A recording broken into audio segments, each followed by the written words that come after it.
온전히 제 팔자대로 사는 사람은 하나도 없어요. 돈을 갖게 되면 사고를 당합니다. 심지어는 죽는 경우도 있는 거예요. 목사님이 사주에 나오냐고 물으면 그런 성분은 가지고 있습니다. 사실 사주는 보는 사람의 능력에 따른 겁니다.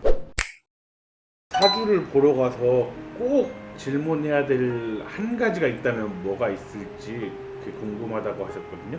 꼭 한 가지 물어보라고 권하고 싶은 게 있어요. 그게 뭐냐면 나는 어떻게 생겼나요?를 물어보시길 바래요. 정말 중요해요. 대부분이 보면은 사주 보러 와갖고 나는 뭐 돈을 언제 벌 수 있나요? 뭐 애인을 언제 만날 수 있나요? 결혼 언제 할 수 있나요? 막 이런 것만 묻거든요. 나는 어떤 모습인가요?를 물어보는 사람은 저는 만나본 적이 없어요. 제 손님들에게 가장 해주고 싶은 말은 사실은 당신은 돈이 얼마를 벌고 뭐 인연을 어떤 인연을 만날 겁니다라는 얘기보다 당신은 어떻게 생긴 사람입니다라고 얘기해주고 싶어요. 그거는 무슨 뜻이냐면 사주 팔자 생년, 생월, 생일, 생시의 천간과 지지, 사, 네 기둥의 8글자 이 안에 내 모습이 담겨 있거든요. 그 안에 자동차로 치자면은 내가 애초부터 벤츠로 태어났는지 아니면 화물트럭으로 태어났는지 아니면 내가 그냥 작은 소형 승용차로 태어났는지가 이제 그 사주팔자인 거예요. 벤츠가 고속도로를 달리는 거하고 소형 자동차가 고속도로를 달리는 거하고는 모양새가 다를 거고 운전자의 마음가짐이 다를 거고 운전자의 기분이 다를 거고 그렇겠죠? 사주팔자에서 너는 돈을 갖지 말고 살아라 하는 사주팔자가 있어요. 근데 그 사람은 돈을 갖지 않고 살았을 때가 제일 행복한 사람이에요, 사실은. 근데 사람들이 인생을 온전히 제 팔자대로 사는 사람은 하나도 없어요. 갑자기 의아스러울 거예요. 아니 사주팔자가 팔자대로 산다고 그러는데 어떻게 팔자대로 못 산다는 거죠? 네, 팔자대로 못 삽니다. 사주팔자는 그냥 내가 자동차로 비하면 무슨 차로 태어났느냐라고 말씀드렸었죠. 이 운이라는 게 있어요. 대운이. 그 대운이라는 거는 10년 단위로 계속 바뀐다고 말씀을 드렸어요. 벤츠가 운전을 할 때 10년 동안은 비포장도로, 10년 동안은 고속도로, 10년 동안은 산길 이런 데를 가야 하거든요. 나는 이렇게 타고 태어났는데 내 운이 그렇게 못 살도록 만드는 거예요. 괴로운 거죠. 쉽게 말하면 내가 사주팔자 중에 돈을 갖지 말고 살아야 너는 행복해 라고 하는 사주팔자를 갖고 태어난 사람이 돈을 갖게 되면 사고를 당합니다. 심지어는 죽는 경우도 있는 거예요. 인생이 망가지는 경우가 허다한 겁니다. 우리가 그런 말을 하는 거 있죠. 로또 당첨되고 나서 오히려 가정이 파탄되고 인생이 풍비박산이 나는 경우 있고 어떤 사람이 갑자기 어느 날 돈을 벌었는데 뭐 납치를 당해서 살해를 당한다거나 뭐 돈 때문에 자식한테 죽음을 당한다거나 이런 경우도 있을 수 있어요. 그게 뭐냐면 그 사람 사주는 돈을 갖지 말라는 거였었어요. 명예도 똑같아요. 명예를 얻지 말라는 거예요. 어떤 사람이 이런 경우 있죠. 멀쩡히 잘 지내고 살다가 어느 날 갑자기 국회의원이 됐어요. 그런데 그 국회의원이 되는 과정 속에서 자신의 신상이 탈탈 털리면서 과거에 좋지 않았던 것들이 다 드러나게 되고 인생이 나락으로 오히려 떨어지는 명예를 추구해서는 안 되는 사람이 명예를 추구했을 때 그런 거예요.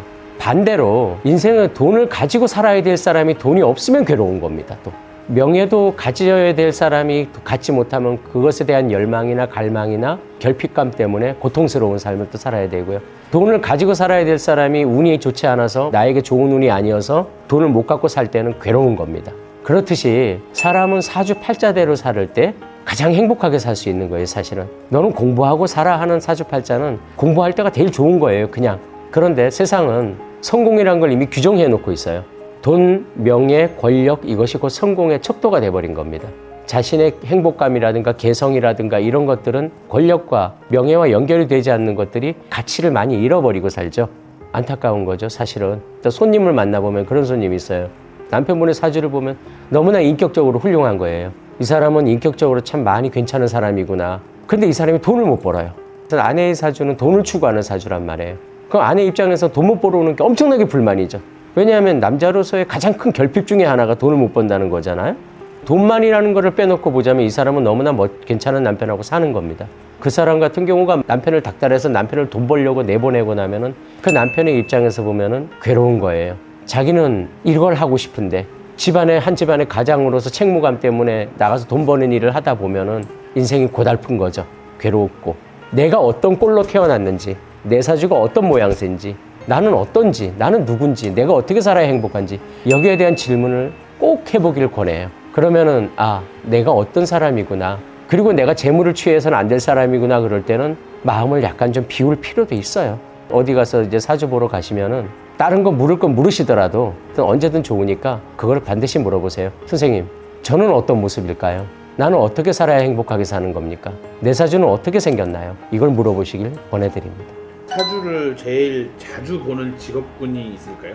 이 사주를 보러 오는 사람들은 두 가지 특징이 있어요. 뭐냐면 첫 번째는 당신의 의견을 들어서 내 방향을 결정할게, 이런 사람이 있고요. 내가 이미 결정을 해놓고 내 결정이 옳았다는 것을 증명받고 싶어서 찾아오는 사람이 있어요. 그러니까 이미 결정은 된 거예요. 그 사람은 하기로.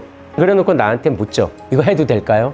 내가 무슨 말을 하든 그 사람은 합니다. 심지어는 어떤 경우가 있냐면 이미 무슨 장사를 하려고 가게까지 다 계약을 해놓고 그러고 나인데 와서 가게 해도 될까요? 이런 가게 하려고 하는데 될까요? 라고 물어요. 그 사람의 심리는 내가 결정한 것이 누군가가 옳다고 이야기해줘. 근데 옳다고 이야기해주는 사람이 너 같은 전문가였으면 좋겠어. 이거거든요, 그냥. 그런가 하면 어떤 사람은 갈등하는 거예요. 내가 이 가게를 해야 되나 말아야 되나 갈등하면서 나에게 물어보러 오는 사람 있죠. 직업군이 별도로 있다기보다는 그런 자기 결정력이 좀 부족한 사람들, 사업을 한다거나 해서 빈번하게 인연들을 많이 맺어야 되는 사람들, 환경이 자주 바뀌는 사람들, 사업가 같은 경우는 사람들과 만나서 계약 관계가 이루어지고 뭐 이렇게 되죠. 그럴 때 과연 내가 사람은 수금을 제대로 해줄 사람인가? 그런 사람들은 뭐 수시로 물어오기도 하고요. 그냥 사람 관계가 좀 더 많은 사람들이나 일에 좀 복잡한 사람들이 좀 많이 물어온다고 보면 되겠죠. 그럼 그런 분들은 전화로도 자주 물어봐도 되는 건가요? 그렇죠.